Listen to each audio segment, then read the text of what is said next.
Cada quinta a gente tem aqui acessado a vitória através da palavra de Deus em uma área das nossas vidas. E eu quero hoje com você acessar a vitória sobre a nossa vida financeira, amém? Quantos precisam de uma vitória na vida financeira aqui? Todos nós, né? É uma realidade e eu quero com você aprender aqui, tá certo? Através de uma história bíblica, a gente aprender alguns princípios que vão nos ensinar essa realidade. Abra sua Bíblia se você está com ela, primeiro livro de Reis. Primeiro livro de Reis, capítulo 17. Primeiro livro de Reis, capítulo 17.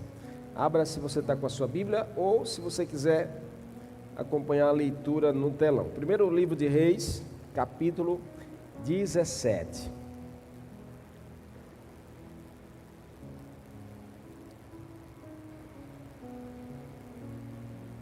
Capítulo 17. Quantos acharam? Dá um amém aí. Glória a Deus. Nós vamos ler do verso 8 ao verso 16. Assim diz a palavra do Senhor. Então o Senhor disse a Elias. Vá morar em Serepta, perto da cidade de Sidom.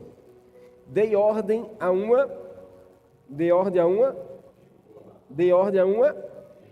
que mora ali para lhe dar alimento, para lhe dar o sustento.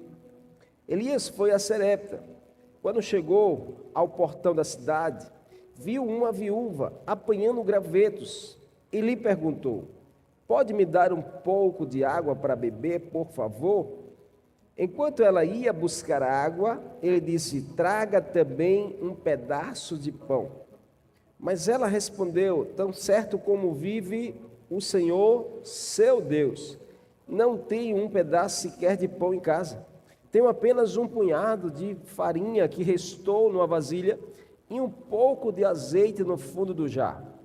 Estava apanhando alguns gravetos para preparar essa última refeição e depois meu filho e eu morreremos. Elias, porém, lhe disse: não tenha medo, faça o que acabou de dizer, mas primeiro faça um pouco de pão para mim. Depois use o resto para preparar uma refeição para você e seu filho. Verso 14, vamos ler juntos? Pois assim diz o Senhor de Israel: sempre haverá farinha na vasilha e azeite na botija.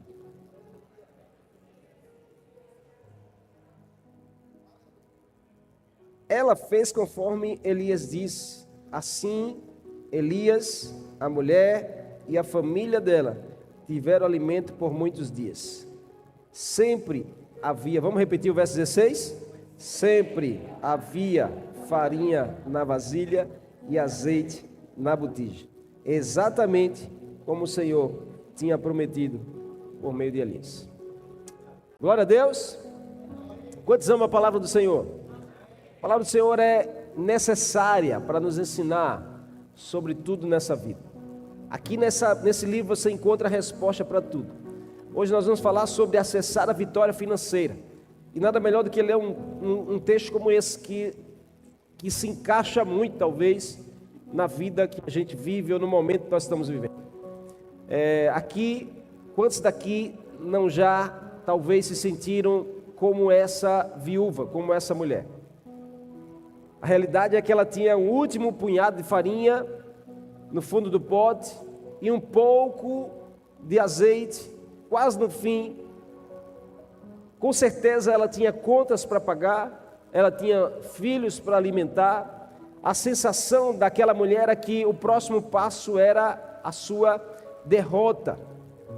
Então hoje Deus quer dizer a mim e a você o mesmo que disse àquela mulher: não tenha medo, há vitória financeira para quem aprende a viver da fé. Essa história que nós vamos mergulhar nela, irmão, imagina a cena, uma terra assolada, porque o contexto desse texto era exatamente uma grande seca, em que o próprio Elias profetizou sobre essa terra, aonde através do governo de Acabe e Jezabel, pela desobediência, pelo coração rebelde a Deus, seria como uma consequência da idolatria de Acabe e Jezabel se levantarem para ensinar o povo a adorar os deuses de Baal, a oferecer sacrifícios a Baal. Baal era um deus que é tido como o deus da chuva e o deus da fertilidade. Então Elias se levanta com autoridade para declarar: se vocês adoram a Baal, que é o deus da chuva, assim diz o Senhor, não choverá durante 3 anos sobre essa terra.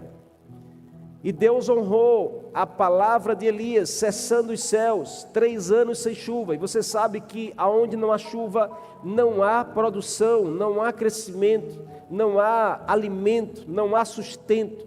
Se Deus cerrar os céus e não chover, muitas pessoas morrem. O fato é que aquela terra estava sofrendo por 3 anos de seca, 3 anos sem chuva, 3 anos sem Deus dar uma gota de água. E aquela mulher era uma viúva, que exatamente estava nessa geografia, e ela já estava no limite, preparando a sua última refeição, para ela e para o seu filho, antes que eles morressem de fome.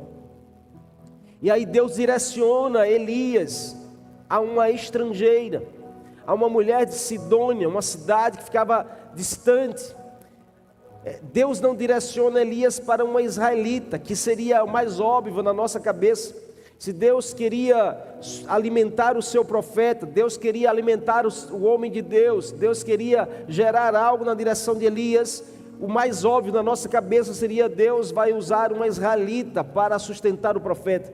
Mas Deus não trabalha como a gente pensa, Deus não trabalha na nossa lógica, Deus não trabalha no nosso achismo, nossos conceitos, do nosso jeito, que a gente quer que Deus faça assim. Eu quero que Deus haja desse jeito. Deus vai fazer do jeito dele, para nos ensinar que o jeito dele é melhor. Então Deus diz a Elias: vá para a cidade de Serepta, de Sidom.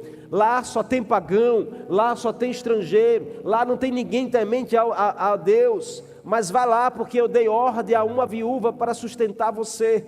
Então Deus manda Elias para uma estrangeira e não para uma israelita, mostrando acima de tudo, irmãos, a soberania de Deus em cada momento da história, em cada momento da nossa vida, mostrando sobretudo como Ele é soberano nos dias difíceis, como Ele é soberano nas crises. Escute, Deus te trouxe aqui nessa noite para dizer que Ele está no controle dessa situação difícil da sua vida. Nós precisamos trabalhar a nossa fé, a nossa confiança, porque Deus não perde o controle. Ele é soberano sobre todas as estações da nossa vida, sejam elas boas, sejam elas ruins. Deus não só está presente quando a coisa está boa, Deus está presente também quando a coisa está ruim. O contexto dessa história, irmãos, ele é poderoso, porque a crise espiritual, crise política, econômica profunda ali no reino do norte de Israel, mais ou menos no século 6 a.C., durante o reinado de Acabe e Jezabel. Então eles se levantam, influenciam o povo a adorar Baal, perseguindo os profetas do Senhor. Então Deus vai lá como uma forma de trazer o povo, porque todas as vezes que Deus quer corrigir, Ele deixa que alguma situação difícil aconteça. E aí Deus deixa com que 3 anos e meio a terra não dê chuva. E aí Elias é usado por Deus como um tipo de julgamento sobre a apostasia que o povo estava vivendo. Porque, irmãos, olha, escute, é por isso que a igreja do Senhor precisa orar muito, porque a cidade, ela apostata da fé, a cidade, ela adora a deuses estranhos. É por isso que a igreja precisa ser intercessora da cidade, porque por conta de um povo, Deus pode gerar uma circunstância, e a gente está no meio disso. Então a gente precisa ser intercessor, de estar sempre apresentando: Senhor, tem misericórdia da nossa cidade, tem misericórdia desse povo que não te conhece, tem misericórdia desse povo que escolhe adorar a outros deuses. Essa era a situação. E aí Deus manda Elias, o profeta poderoso, para ir para uma cidade diferente, e ele diz assim: eu vou dar ordem a uma viúva. Diga assim, uma viúva. Diga mais uma vez, uma viúva. Irmãos, é importante a gente entender que na época, viúvas estrangeiras estavam entre as pessoas mais vulneráveis da sociedade. Porque o contexto é, a mulher não tinha marido, se ela não tinha marido, ela não tinha sustento.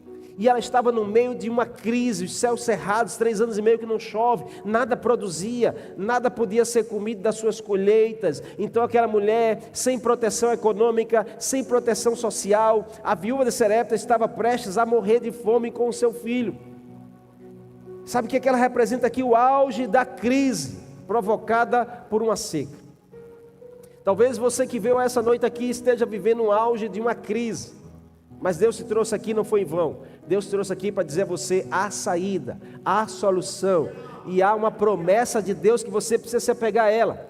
Talvez você está vivendo um auge de uma crise em alguma área da sua vida, mas essa palavra precisa alcançar o seu coração. Deus vai lá, e aí Deus de repente diz a Elias: vá lá, porque eu vou dar ordem a uma viúva para te sustentar. E aí Elias chega na cidade. Quando Elias chega na porta da cidade, escute, porque Deus não dá detalhes para Elias, dizendo assim: eu vou dar ordem a uma viúva para te sustentar. Mas Deus não diz a condição dessa mulher. Deus não disse que essa mulher estava na crise financeira. Deus não disse que ela não tinha mais nada em casa. Deus não disse que ela estava morrendo de fome. Deus não disse que a casa dela estava vazia, a despensa vazia. Deus não dá detalhes para mim e para você, irmão. Deus só dá uma palavra, e cabe a mim e a você confiar na palavra dele, porque aquele que promete, ele é fiel para cumprir. Se Deus está nos prometendo, irmãos, podemos confiar que ele vai fazer.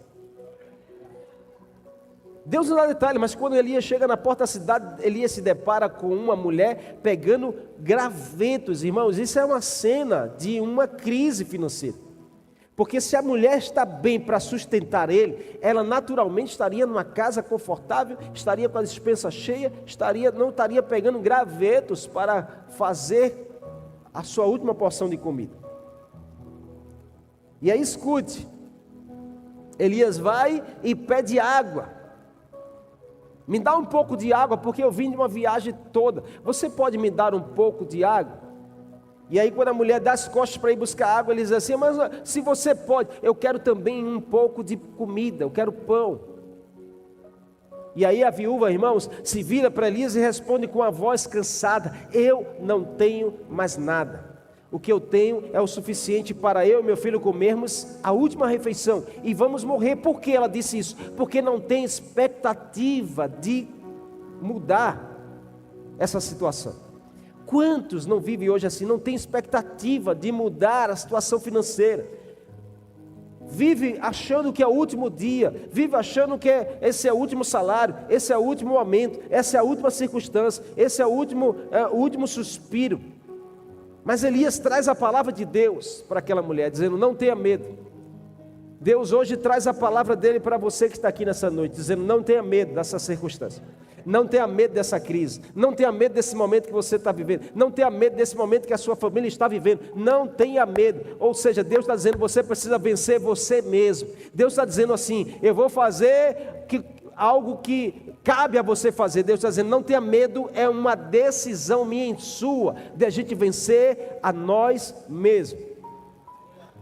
Aí Elias diz a ela: faça primeiro. Ela diz: eu não tenho nada. Ele diz: o que você tem, faça o que você vai fazer, agora faça primeiro para mim, depois faça para você e seu filho. E aí ele termina dizendo assim: porque o Deus de Israel diz a você hoje que a farinha não vai faltar e o azeite não vai cessar. Que poderoso isso! Deus trabalha assim. Quando a gente acha que não tem mais saída, Deus vai lá e nos mostra que tem. Quando a gente pensa que não tem mais jeito, Deus vai lá e diz: ainda tem jeito. Eu cheguei no fundo do poço, Deus diz assim: é aí que eu quero agora mudar a sua história. Aquela mulher tinha 2 opções, diga assim: 2 opções. Primeira opção era guardar o pouco que tinha para si e morrer com dignidade. Ela podia dizer a Elias: não, não vou fazer, eu não te conheço, não sei quem é você, estou te vendo agora, vou comer com meu filho e a gente vai morrer com dignidade. Segunda opção, obedecer a voz que não fazia sentido nenhum para ela, mas era a voz do milagre. Nós somos esses. Sempre nós temos duas opções diante da palavra de Deus: ou a gente decide fazer o que a gente acha que é, ou a gente decide confiar na voz que não faz sentido nenhum, mas é a voz do milagre. Pergunta para essa pessoa: qual é a sua decisão hoje? É ficar com aquilo que você acha, ou escolher o que Deus está dizendo para você?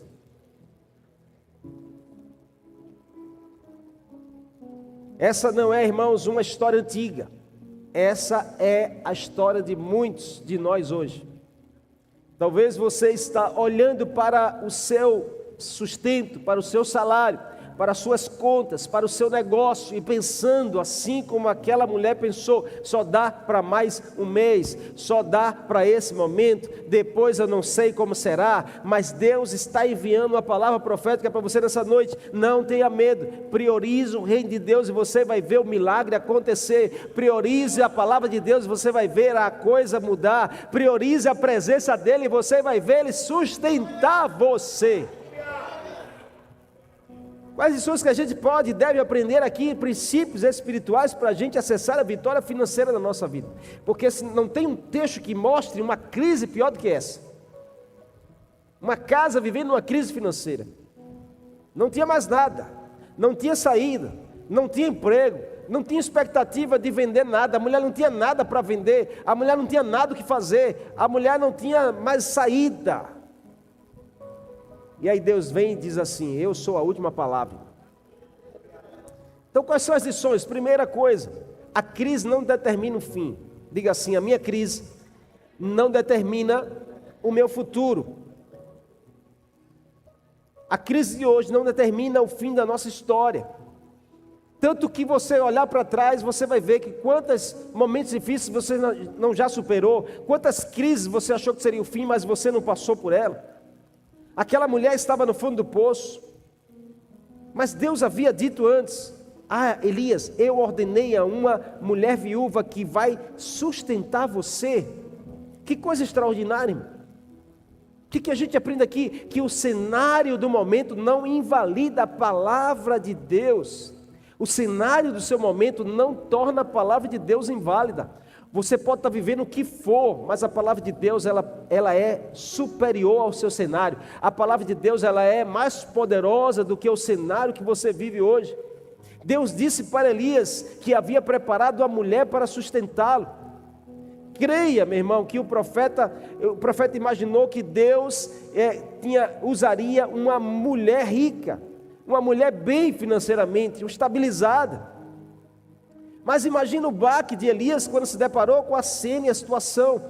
Naquela cidade, uma viúva apanhando lenha, sem nada em casa para comer.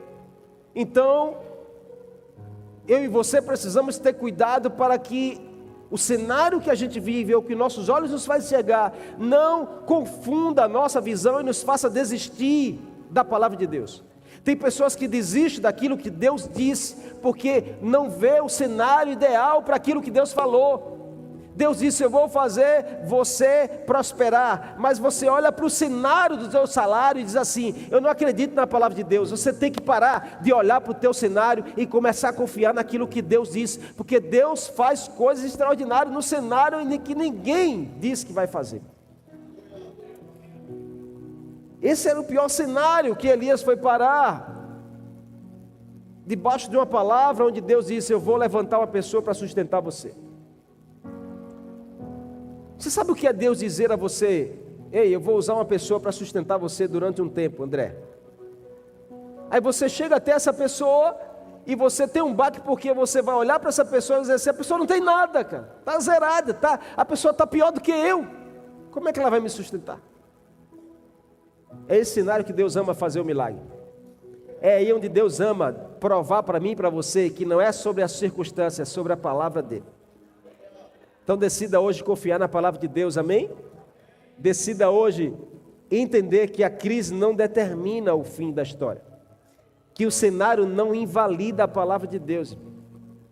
Essa é uma lição tremenda que a gente precisa todos os dias tratar conosco.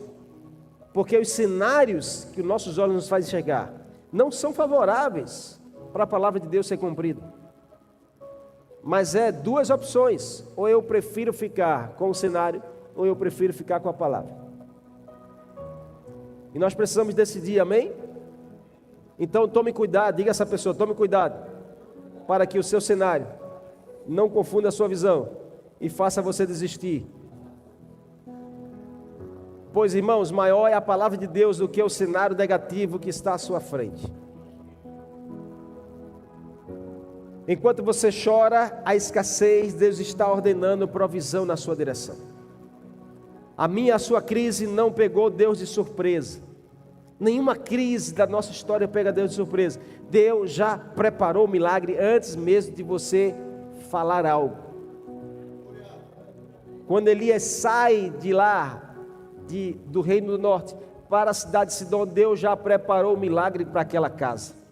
A mulher não sabia, mas já estava na agenda de Deus. A sua história vai mudar. Eu e você, a gente não sabe, mas já está na agenda de Deus que a nossa história vai mudar. Essa crise vai cessar. Esse tempo de escassez vai acabar. Essa circunstância vai mudar. Esse cenário vai ter um ponto final. Você pode aplaudir a Ele nessa noite? O que eu e você não podemos é desistir. Eu e você, a gente não pode desistir pelo cenário presente. Deus vai mudar essa história, amém? Deus vai mudar essa história. Segundo, a obediência é o gatilho do milagre. Quando Elias diz: faça o que você vai fazer, essa última porção de comida, mas faça primeiro para mim. É impressionante, mas aquela mulher, ela não argumentou com Elias, ela não discutiu em momento nenhum. Talvez eu e você, no lugar, a gente ia usar de argumentos. Eu vou te dar aquilo que eu preciso. Se eu só tenho isso para matar minha fome, como é que eu vou te dar? Essa é uma lição poderosa para mim e para você, que o milagre está na nossa obediência. E se a gente quer ativar o gatilho do milagre, nós precisamos obedecer independente. Aquela mulher não fez uma reunião com a família para conversar, não esperou o azeite chegar, ela simplesmente obedeceu com o que tinha. Sabe o que Deus mais espera de mim e de você? Que a gente obedeça com o que a gente tem, porque a gente fica no argumento dizendo assim: quando eu tiver isso aqui, quando eu melhorar, aí eu vou fazer melhor para Deus. Quando o meu salário aumentar, aí eu vou ajudar mais a obra de Deus. Deus está dizendo que nós precisamos obedecer com aquilo que a gente tem. Deus está dizendo para a gente aqui nessa noite que você precisa obedecer com o que você tem. Que coisa extraordinária acontece aqui, irmãos. Porque aquela mulher, ela decidiu obedecer com o que ela tinha. Ela decidiu obedecer no meio da crise. Então a gente precisa aprender que a gente não pode deixar que os dias difíceis transformem nosso coração, que os dias difíceis roubem de nós a fé e a esperança. A crise não transformou aquela viúva, porque se ela fosse uma mulher ruim, se ela fosse uma mulher que fosse avarenta, se ela fosse uma mulher que não ajudasse as pessoas, ela ia dar as costas para Elias e entrar na sua casa, fechar a porta, fazer a sua comida e comer ela e o filho. Mas ela dá sinais de que ela não era essa pessoa. Por quê? Porque ela obedece, ela faz a comida e traz para Elias. Então isso é um ponto para nós aprendermos, que as estações difíceis não podem nos mudar. As crises não podem mudar o nosso coração. Não seja transformado pela crise. Se você se tornar o momento que você está vivendo, você vai perder o que Deus já planejou para você. Você está entendendo ou não? Amém? Apesar da crise, ela continuou com um coração generoso. O nome disso, irmãos, é generosidade prática. Não é de uma teoria, é de uma prática.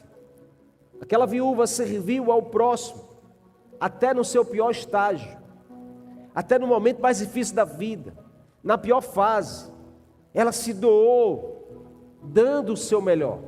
Ela não deu o que sobrou, ela deu o melhor.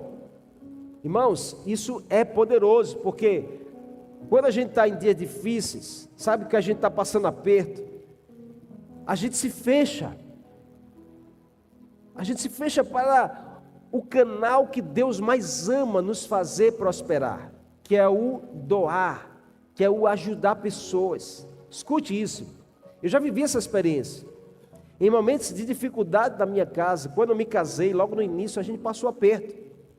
Que a gente não casou bem financeiramente. Eu era estagiário, a pastora estava começando no emprego, a gente alugou uma casa, e aí tinha dias que a despesa era mais alta.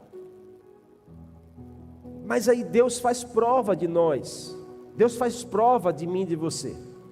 Onde está a nossa confiança? E teve um dia que eu me lembro muito bem, o valor que eu tinha era R$5 em casa, para comprar o pão. E eu fui para o culto, e ali Deus falou comigo exatamente essa palavra. Em dias de crise eu vou provar onde está a sua fé. Você não pode deixar a crise mudar o teu coração. Mas eu só tenho isso. Deus está dizendo, é com o que você tem que eu quero fazer o milagre. Naquele dia eu peguei os R$5 que eu tinha, irmão, botei no envelope e entreguei ao Senhor. E fui para casa. E eu recebo uma visita em casa inesperada. E essa pessoa chega em casa, como de costume na minha casa, a gente era líder de jovens, sempre tinha muita gente que ia na nossa casa. Ele chegou, sentou na sala, a gente começou a sorrir, conversar de coisas da igreja. E ele disse, olha, eu não sei porque eu vim aqui, mas Deus está falando no meu coração algo. Você está precisando de alguma coisa? E eu disse, Deus está no controle. Ele disse, eu não quero sair daqui sem deixar uma semente. E aí ele botou a mão no bolso e disse, abra sua mão, e me deu um valor. E ele foi embora, e quando eu abri, tinha R$50 na minha mão. E naquele dia eu chorei muito, irmão, porque eu tinha acabado de sair de um momento em que eu tomei uma decisão, mas confiando em Deus, que Deus faria algo. Eu não estou dizendo que você tenha que fazer isso, mas eu estou dizendo que existem momentos difíceis na nossa vida, que Deus está esperando apenas um ato de fé, para Ele mudar a nossa história. E se você deixar a crise te mudar, você pode estar perdendo o agir de Deus na sua direção. Então Deus aqui prova que se você continuar com o seu coração generoso, confiando em Deus, Deus vai mudar o quadro. Deus vai mudar o quadro, amém? Muitos irmãos querem a vitória financeira, mas não querem obedecer financeiramente. Querem multiplicação sem entrega. Querem bênção sem entregar o dízimo. E a palavra não é sobre dinheiro, é sobre o princípio. Querem prosperidade sem priorizar o reino de Deus. Aqui essa mulher nos ensina, obediência na escassez é o que desbloqueia a abundância de Deus na nossa vida. Obediência, seja ela na crise ou seja ela em tempo bom, é o que nos mantém prosperando em Deus. É o que nos mantém sendo sustentado por Deus. Você e a sua casa é sustentada por Deus. Não é pelo esforço do seu trabalho, é pelo Deus que tudo pode fazer. Você pode aplaudir a Ele nessa noite mais uma vez? Terceiro, dar a Deus em primeiro lugar é o segredo da multiplicação. Elias diz, faça primeiro para mim. Essa frase mudou tudo. Não foi, dê para mim o que sobrar, comam primeiro e depois você me dá. Isso é confrontador, porque Elias diz, ei, você está passando fome, você só tem isso, Deus está dizendo, faça primeiro para mim. Que coisa poderosa. Deu o que não tinha e recebeu o que nunca imaginou. É assim que Deus faz na nossa vida. É assim que Deus faz na nossa história. Esse é o testemunho que Deus vai te fazer ter. Esse é o testemunho que Deus vai fazer a sua casa ter, para que você possa compartilhar do poder que Deus tem de mudar situações na nossa vida. A princípio, aquela mulher não tinha alimento para dividir. Por isso ela mesmo disse, olha, depois de eu comer essa última refeição, eu e meu filho morreremos. Porém, irmãos, mesmo assim ela deixou claro que não dependia de muitas coisas para abençoar as pessoas. Porque só é capaz, irmãos, de tirar daquilo que você tem, do última coisa que você tem, e abençoar alguém, e ajudar alguém, quem tem um coração diferente. Quem tem um coração pronto, generoso. A sequidão da terra não secou o coração daquela mulher. Escute, ei, balança essa pessoa ao seu lado e diga assim: a sequidão financeira não vai secar o teu coração. Diga assim: se o seu coração estiver cheio de Deus, a sua realidade financeira não vai limitar você. Aquela mulher precisava de cuidados, irmãos, mas mesmo assim ela cuida do profeta. Que poderoso isso! Porque muitos, quando precisam de cuidado, se fecham para cuidar, e aí onde você talvez está perdendo o momento que Deus pode abençoar a sua vida. O fato é que aquela mulher, mesmo precisando de cuidado, ela está sempre aberta para cuidar. A sensibilidade dela permitiu Deus tocar no quadro da sua casa. Não só em seu coração, mas também na vida de pessoas ao seu redor, no cenário que estava presente ali. Então ela pega o pouco que tem e ela entrega para abençoar e ajudar alguém que estava necessitando também. E aí é onde ela é surpreendida por aquilo que ela jamais imaginou que um dia poderia acontecer naquela casa. Como ela poderia imaginar que o pouco de farinha que ela ia tirar da vasilha, quando ela tirasse da vasilha, Deus faria aumentar a farinha. Ela tirava a farinha, Deus fazia aumentar a farinha. Ela tirava a farinha, Deus fazia aumentar a farinha. Ela tirava a farinha, Deus fazia aumentar a farinha. Deus disse: não vai faltar farinha na sua casa. Ela pegou as últimas colheres de azeite para fazer o pão. Quando ela se vira para a botija, tem novo azeite. Ela pega para fazer a outra comida no outro dia. Quando ela se vira, tem novo azeite. É assim que Deus vai fazer na sua vida. É assim que Deus faz na vida daqueles que confiam nele, naqueles que descansam nele. Eu não sei qual é a sua farinha, qual é o seu azeite, mas nessa noite Deus está dizendo: não vai faltar na sua casa, não vai faltar na direção da sua família, se você confiar no Senhor de todo o seu coração. Se você não deixar a crise mudar o teu coração, se você não deixar os momentos difíceis mudar o teu coração. Essa palavra eu carrego comigo há muitos anos. Momentos difíceis da minha vida, eu sempre me apego a Deus. Eu não sei como será, mas eu sei o Deus que eu sirvo. E se tem uma coisa que eu não deixo, é a crise mudar a minha essência, é a crise mudar o meu coração. Eu não tenho, mas o que eu tenho eu uso para ajudar.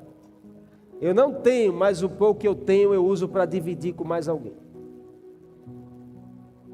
É aí onde eu vejo o milagre de Deus. É aí quando eu vejo Deus fazer. É aí quando eu vejo Deus desbloquear e Deus mandar de onde a gente nunca esperou. De onde a gente menos espera, Deus manda. De onde a gente não imagina, Deus faz. A gente não tem, vamos fazer matemática, a conta não fecha, Deus vai lá e nos surpreende. Deus é um Deus de surpresas, amém? Diga assim: esse Deus é um Deus de surpresa.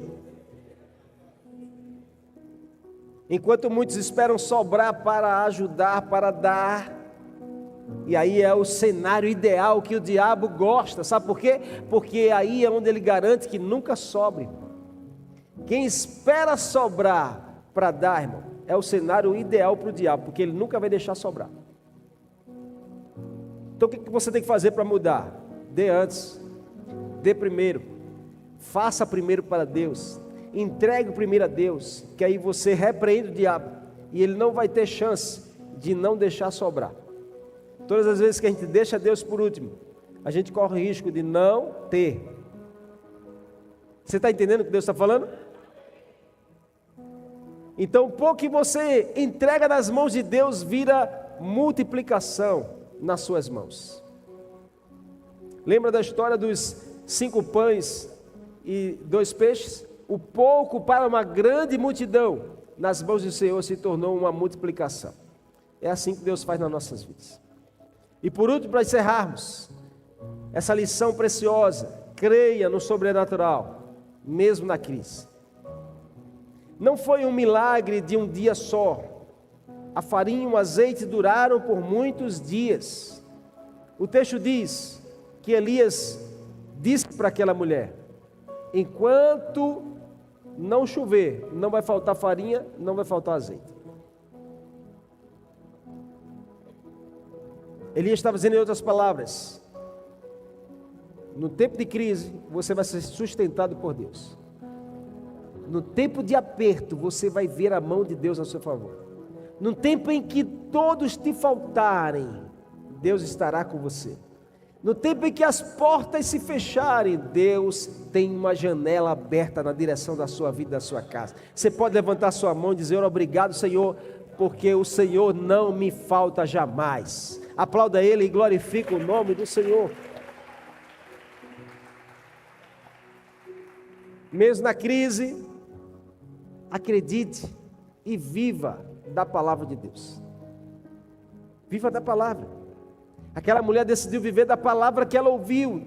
Assim diz o Senhor para você: não vai faltar farinha na sua casa, não vai faltar azeite na sua botija. Ela se apegou àquela palavra e ela viveu daquela palavra. Eu e você precisamos disso, se apegar à palavra de Deus e viver da palavra de Deus. A vitória financeira, irmãos, não é um pix que cai na nossa conta. A vitória financeira é a fidelidade de Deus todos os dias para a nossa casa. Todos os dias, todos os dias, todos os dias. É o pão nosso de cada dia. Essa é a vitória financeira.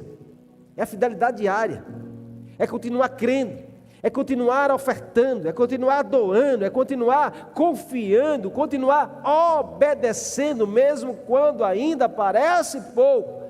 Mas é no pouco que Deus faz o muito acontecer. A fé que nos faz acessar a vitória financeira exige algo de mim e de você. Exige uma mudança da nossa mente. Exige que eu e você vivamos da palavra.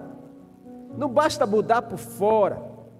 Nós precisamos mudar dentro primeiro. É necessário uma ruptura, irmãos, da forma como nós pensamos, da forma como nós enxergamos.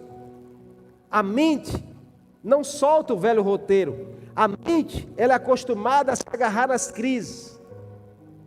E nós precisamos romper isso. É por isso que Paulo diz em Romanos 12: não se conforme com esse século, com essa estação que você está vivendo. Transforme-se pela renovação da vossa mente. Vitória financeira começa na mente. Vitória financeira começa nos nossos pensamentos. Essa fé exige de você o não aos pensamentos que te diminuem, aos pensamentos que te colocam para baixo, que te paralisam, que diz que você não é merecedor, que diz que você é coitadinho, que diz que você nasceu para sofrer. Você precisa romper com essa mentalidade, e você precisa acessar uma mente renovada. Parar de duvidar da grandeza de Deus, parar de duvidar do que Deus é capaz, parar de duvidar dessas mesmas palavras que Deus diz para mim e para você hoje, parar de achar que o cenário ele é mais poderoso do que uma palavra de Deus, parar de achar de que a economia do governo é mais poderosa do que uma promessa de Deus na sua vida. Nós precisamos mudar a nossa mentalidade, nós precisamos quebrar com a mentalidade de escassez, com os nãos que nos limitam a acessar a abundância que Deus tem para nós. Jesus diz em João 8 que Ele veio para nos dar vida e vida em abundância. Então nós precisamos tomar posse disso. É vida abundante que Deus tem para mim e para você. Isso exige de mim e de você que a gente troque o não posso pelo Ele pode. Isso exige que a gente troque o não posso pelo Ele pode. Todas as vezes que você for dizer eu não posso fazer isso, você precisa dizer Ele pode fazer isso. Todas as vezes que você disser para você mesmo eu não tenho dinheiro para isso, você precisa dizer Ele pode me dar o que eu preciso para isso. Enquanto você viver afirmando, eu não tenho condições de comprar isso, eu não tenho condições de participar nisso, eu não tenho condições de viver isso, aí você continua sem condições. Mas quando você decidir se levantar e dizer assim, eu não posso, mas Ele pode, eu não tenho, mas Ele tem, eu não consigo, mas Ele consegue, aí você começa a ver a mão de Deus ao seu favor. Aí você começa a ver que a farinha não vai faltar e que o azeite não vai parar. Escute com o coração nessa noite. Talvez você esteja como essa viúva hoje, com um pouco na mão, com medo na sua alma, com as incertezas do amanhã. Deus te trouxe aqui para te dizer a mesma coisa que Ele disse àquela mulher há tantos anos atrás. Ele está dizendo a você, para de ter medo, para de bloquear a sua vida, para de achar que não é capaz. Deus está dizendo, faça para mim primeiro, e você vai ver o que eu vou fazer na sua vida. E aí, irmãos, quando você fizer, a farinha da sua vida não vai acabar, o azeite da sua provisão não vai faltar, a dívida vai ser vencida, o seu nome vai ser limpo, a porta vai se abrir, porque o Deus que sustentou a viúva de Sarepta é o mesmo Deus que está aqui nessa noite, sustentando você e a sua casa. Então declare comigo nessa noite, diga assim, eu não espero ter muito para dar o meu primeiro para Deus. Decida sair daqui com essa posição. Primeiro é Deus na minha vida. Primeiro é Deus na minha vida. Não deixe Deus por último. Primeiro é Deus. Tudo Deus em primeiro. Tudo Deus em primeiro. Deus é o primeiro ar que eu respiro na manhã, é o primeiro pensamento da minha mente, é o primeiro a quem eu me reporto, é o primeiro a quem eu busco, é o primeiro a quem eu entrego, é o primeiro a quem eu honro, é o primeiro a quem eu obedeço, é o primeiro a quem eu adoro, é o primeiro a quem eu entrego a minha vida, é o primeiro a quem eu confio, é o primeiro a quem eu busco socorro, é o primeiro a quem eu me protejo, é o primeiro a quem eu me alegro, é o primeiro a quem me satisfaz, é o primeiro a quem eu tenho prazer. Vamos lá, igreja, é o primeiro a quem eu adoro, é o primeiro que ocupa meu pensamento, é o primeiro que ocupa meu coração, amém? Vamos lá, igreja, vai dizendo amém aí. É isso que nós precisamos desse mundo. Se quisermos acessar uma vida financeira destravada, não é colocando Deus em último, não é duvidando das coisas de Deus, é colocando Deus em primeiro, é confiando em primeiro lugar em Deus. É isso que Ele quer que você faça. Ele quer que você reorganize suas prioridades. Nessa noite Deus está pronto, amém? Para gerar sobre a nossa vida e nossa casa esse tipo de abundância. O cenário vai dizer que não, mas Deus está dizendo, vai acontecer. As portas estão se fechando, mas Deus dizendo, o teu sustento vem do Senhor. Você crê nisso? Deus vai mandar clientes, Deus vai abrir negócios, Deus vai ampliar o negócio que já está aberto, Deus vai te prosperar, Deus vai te promover, Deus vai te surpreender, mas você precisa colocar Ele em primeiro lugar.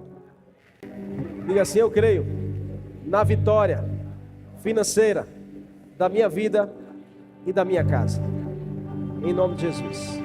Vamos orar? Feche teus olhos. Quero que você coloque diante do Senhor a sua vida, o seu coração. Aquilo que Deus falou com você aqui, fala com Ele agora. Diz: Senhor, eu me comprometo. Me perdoa, Senhor, se eu estava colocando o Senhor por último. Me perdoa por tantas vezes eu não confiar. Me perdoa, Senhor, porque eu prefiro primeiro pagar as minhas contas, e aí, se sobrar, eu lembro do Senhor. Eu sei que eu estou fazendo errado, Pai, e nessa noite eu quero corrigir. Eu quero me comprometer a fazer diferente. Eu aprendi com essa história de que alguns princípios eu não posso quebrar. Se eu quero viver uma vitória na minha vida financeira, eu preciso começar pelo Senhor. Eu preciso começar entregando primeiro a Ti. Me ensina, Pai, a corrigir a minha vida. a confiar no Senhor. Me ensina a não olhar para o cenário, a não me definir pelas crises. Me ensina, Senhor, me ensina que a minha confiança vem do alto, vem do Senhor. O meu socorro vem do Senhor que fez os céus e a terra. E eu sei que em Ti eu posso confiar.